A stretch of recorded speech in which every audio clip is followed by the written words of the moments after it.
So if this sounds like something you already heard, I can't help it. Sometimes the simplest things are the truest things. You understand that? Now let's get back to regular programming. How come you've tuned out of politics? How come you have tuned out of politics? Lou on WOR, you're next up. Go ahead, please. Michael, I'm tuning out of politics because we are all being inundated by so much garbage from this administration on a daily basis that as a human being you can only absorb so much of this crap. So I'm taking a step back, waiting for the election, and hopefully we're going to run this guy out on a rail in November. So, wait, so you're confirming what I suspect, which is you don't even want to hear what Obama does next because you wouldn't be shocked by it. Not at all. I wouldn't be shocked by anything. Okay, so you're saying I understand he's bad. I understand he's a devious guy who's out for as much power as he can get. They're corrupt. They're robbing the Treasury blind. What can I do about it? I have one chance. That's November. Until then, I don't even want to hear about it anymore. Is that basically what you're saying? That's basically it, Michael. And as far as I can see, what this guy gets away with, he makes Al Capone blush in his grave. Not turn over and do circles. He makes him blush. I've never seen anything like this, and I've also never seen such a media cover-up like this. Never. Never. It's astounding. It's astounding. These people, these journalists, they're an embarrassment, an absolute embarrassment.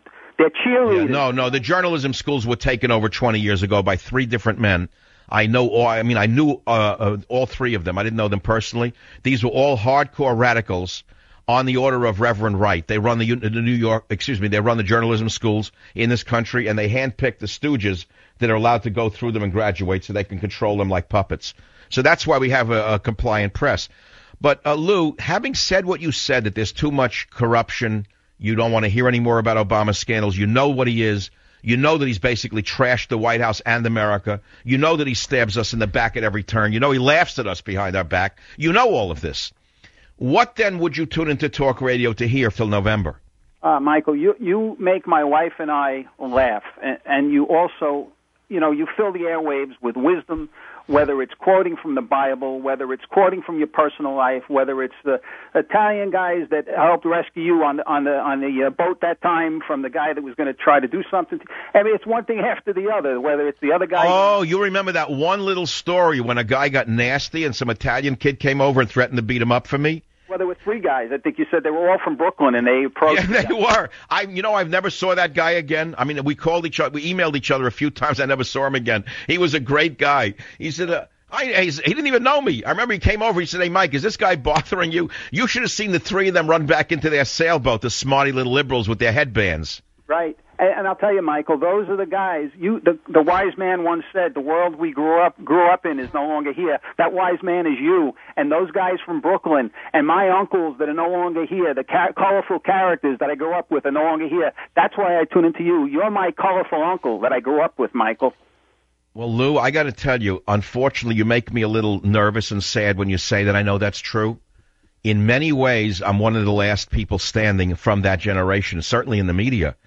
The time has gone by very fast, Lou. To me, I don't want to get maudlin right now, but 1994 is when I began in radio. I was already a man with three previous successful careers. I went into radio late in life.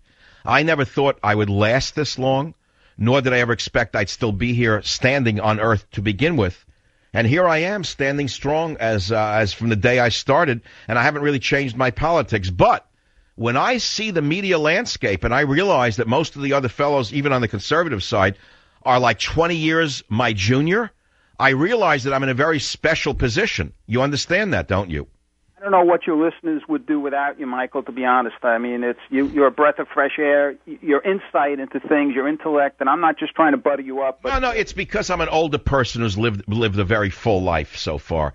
Unless you have a wife and children and a family and you have that, you really shouldn't even be in talk radio, to be frank with you. And I'm not knocking anyone in particular. Unless you have had children, you have no right talking about family values. Am I right or wrong about that? Right about that, Michael. And by the way, we love your stories on Teddy, of course. We have 3 dogs of our own, and we love them. Oh, this is great. Okay, my friend Lou, if you name it, you gain it. What's the book?